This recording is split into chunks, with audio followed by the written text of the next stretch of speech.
que é uma réplica do menor compasso que você consegue extrair dele. Caralho! Isso dá uma coisa, a gente não sabe dizer direito o que é, mas sente um negócio diferente em função do fato de que os fractais são atraentes para nós, para os seres humanos em geral. Então, tem uma história interessante que o Jackson Pollock, que é um grande pintor, né, da primeira metade do século XX, que fazia aquelas pinturas abstratas, o cara que jogava tinta, assim, pintava com a tela no chão, fazia uma coisa maluca. E muita gente ficava tocado por aquilo, não conseguia entender, nem ele. E depois, ao longo do tempo, essa arte dele foi sendo estudada, e o que se compreendeu é que o que ele estava fazendo, na verdade, eram fractais. Na verdade, ele foi evoluindo ao longo do tempo e a pintura dele foi se aproximando de fractais. Tem um cara chamado Mandelbrot que formalizou, assim, fez uns chamados conjuntos. Vamos dizer assim, um cara que pensou sobre esse assunto e ajudou todo mundo a entender o que eram os fractais na prática. E aí tem gente que estuda o quanto as pinturas do Pollock, elas lembram esses conjuntos, ou seja, o quanto elas têm a ver com fractais. E esse instrumento também é muito fractal. Fractal é uma loucura, por sinal. Porque, assim, a gente vê hoje em dia que o coração tem fractais, o coração humano.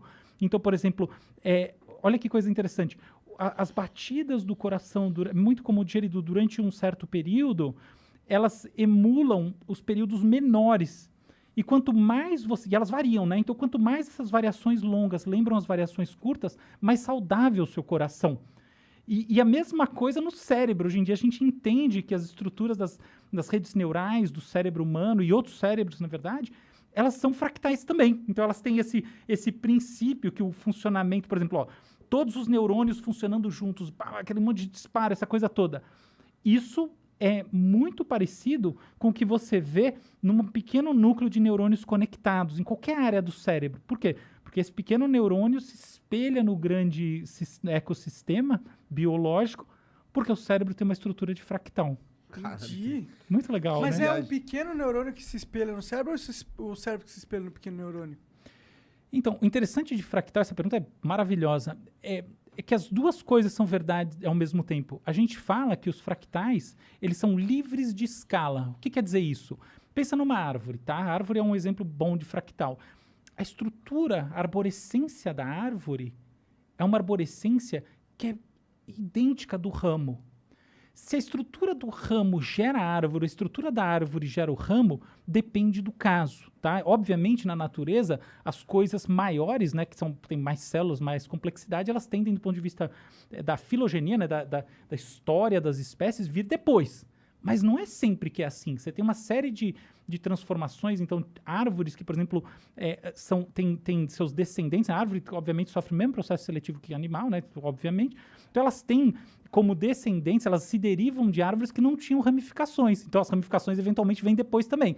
O que importa o fractal é essa coisa livre de escala, essa coisa, né? Essa propriedade.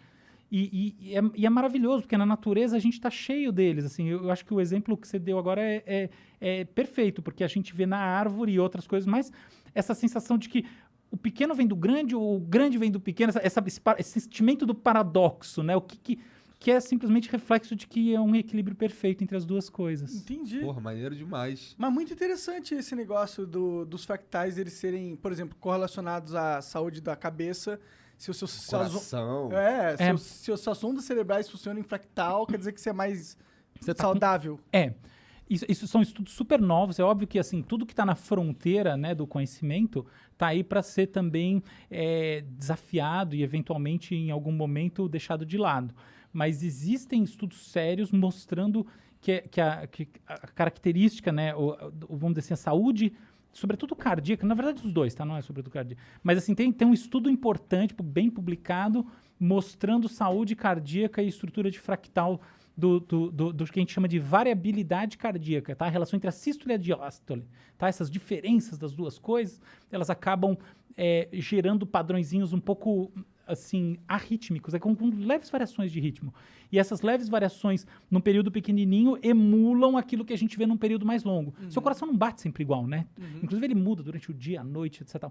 E é isso, e essa história dessas variações tem uma representação na pequena batida e de fato Nossa aí você senhora, tem saúde. Que pira. Caraca, que pira, loucura mesmo.